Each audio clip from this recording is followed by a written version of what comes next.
নবদম্পতি তানভীর আর লুবনা দুজনেই চাকরি করে। তানভীর ব্যাংকার আর লুবনা স্কুলের শিক্ষিকা। সুখী জীবনের স্বপ্ন নিয়ে শুরু করেছিল তাদের দাম্পত্য, কিন্তু ৩ বছরের মাথায় তানভীরের আচরণ পাল্টে যায়। লুবনা জিজ্ঞেস করে, তুমি রাতে এত দেরি করো কেন? আগে তো ৭টার মধ্যে বাড়ি ফিরে আসতে। তানভীর বলে, অফিসে প্রজেক্ট চলছে, এখন কাজের চাপ অনেক। কিন্তু একদিন তানভীরের ফোনে লুবনা একটা মেয়ের মেসেজ দেখে, আজকের রাতটা দারুণ ছিল, আবার দেখা হবে তো সোনা। লুবনার হৃদয় ভেঙে যায়। লুবনা তানভীরকে বলে, তুমি আমাকে এভাবে ঠকাতে পারো? তুমি কি জানো একজন স্ত্রী যখন বিশ্বাস ভাঙে সেটা কতটা কষ্ট দেয়? তানভীর বলে, আমি আমি জানি না কিভাবে এটা শুরু হলো। সবকিছু এত সহজ মনে হয়েছিল। আমি ভুল করেছি।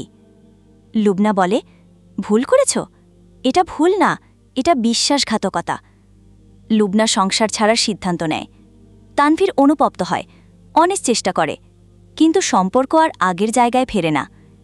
লুবনা নিজের জীবন নতুন করে শুরু করে, সন্তান পড়ায়, নিজের ছোট কোচিং সেন্টার খোলে। একদিন তানভীর লুবনাকে দেখে বলে, তুমি আগের চেয়ে অনেক বেশি আত্মবিশ্বাসী লাগছ।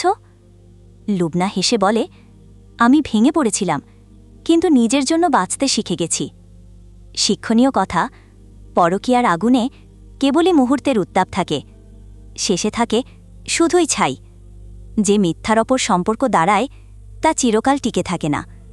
ভালোবাসার সম্পর্ক টিকিয়ে রাখতে হলে বিশ্বাস আর দায়িত্ববোধ অপরিহার্য।